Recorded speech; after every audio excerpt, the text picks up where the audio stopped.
Hello, thank you for joining me. My name's Donna Page, and my website's Loving Light Astrologer. The Leo Lunar Eclipse super full moon is very close to the Earth.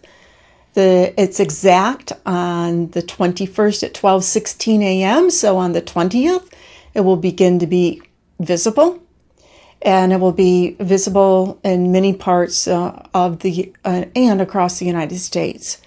So the Leo energy is about following one's heart. This is harking back to the last year and a half of these eclipse patterns that have gone between Aquarius and Leo.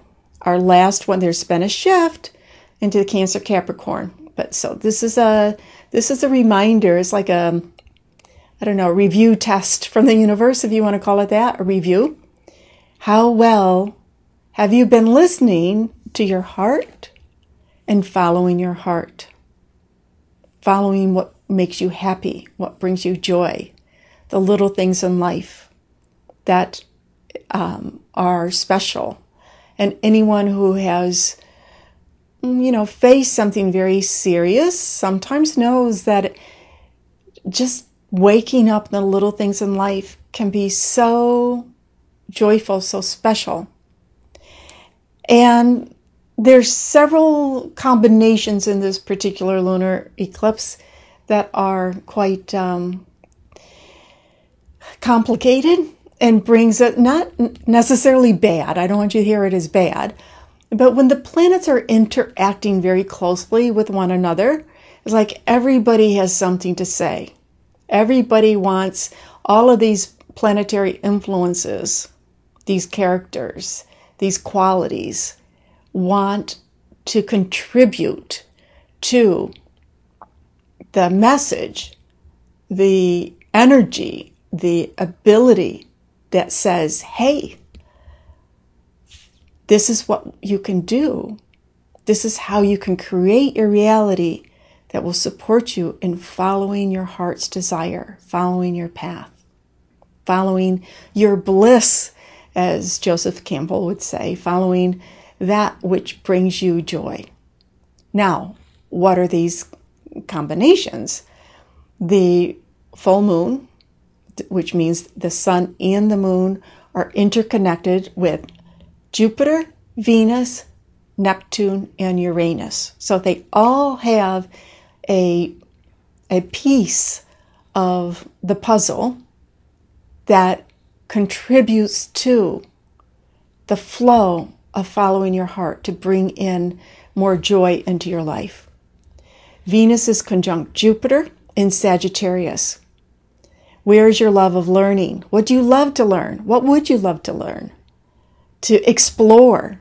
Jupiter and Venus in Sagittarius is about exploring. It's about freedom. It's about travel. It's that sense of no worries. Look at the future. The visionary. So what is your vision? Embracing your vision. So strong. And where do you give yourself space to be able to say, this looks interesting. Maybe I'll go to learn this or read this or this conference or this whatever experience that expands your world. And because Jupiter is square Neptune, it will be exact 3 times this year. And it's pretty exact in this lunar eclipse. Jupiter-Neptune is about getting in contact with the world that is beyond what you can see. The world of meaning, the world of the spirit, the world of creativity, the world of faith. So there's so much about having faith. Where is your faith? And what you believe in, just having that faith, having good affirmations for yourself, examining anything that might be holding you back, that is more, some negative programming than it is a reality.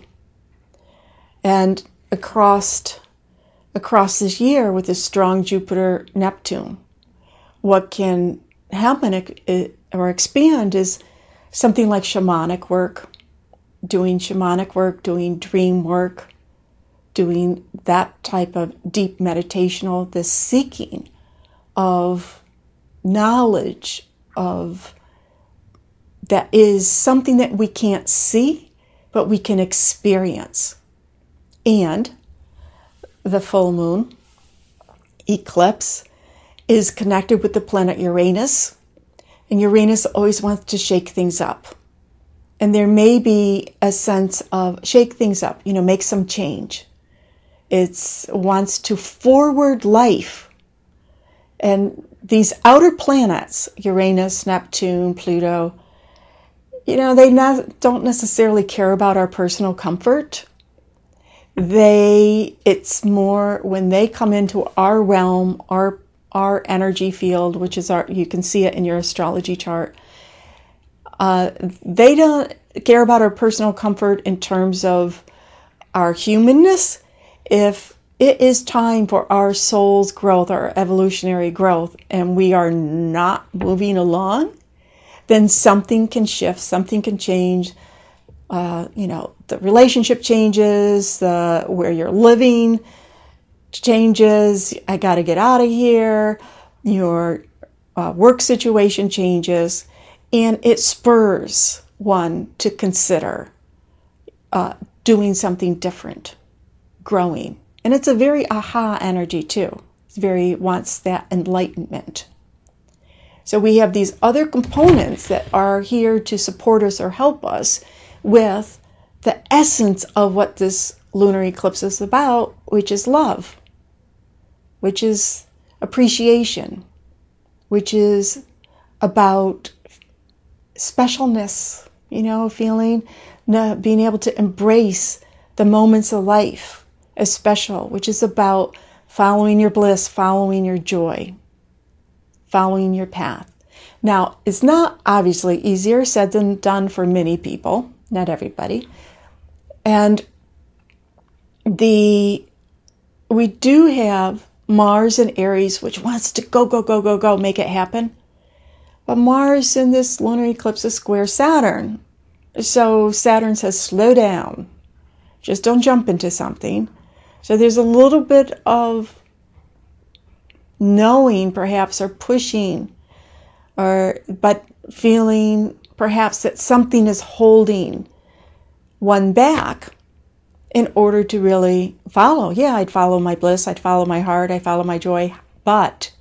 So there's this but energy here. So part of this can be about examining your buts in life. Sounds funny, but you know what I mean. Wherever you feel that your life is giving you excuses, and they could be very valid. I would do this, however, where's the money going to come from? That other voice.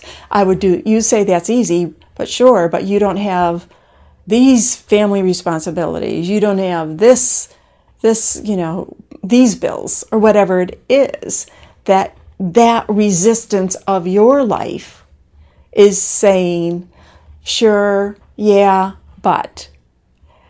And the challenge is to have faith, because that goes back to the Neptune Jupiter.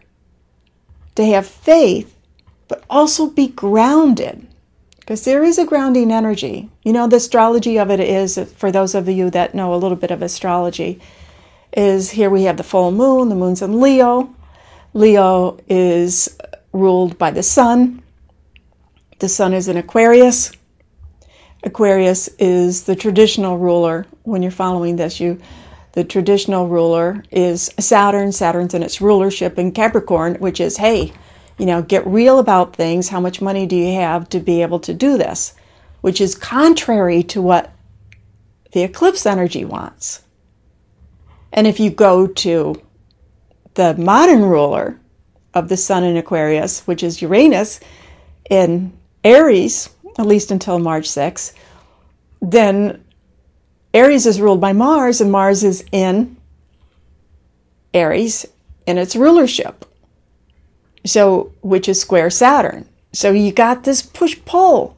Go after it, do it. But ultimately, they can work together even though they're in conflict. They're in conflict by square.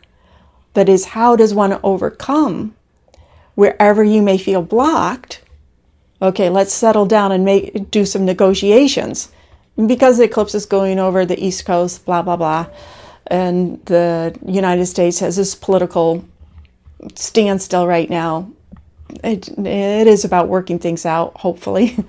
But in your own personal world, because I do what's in your life.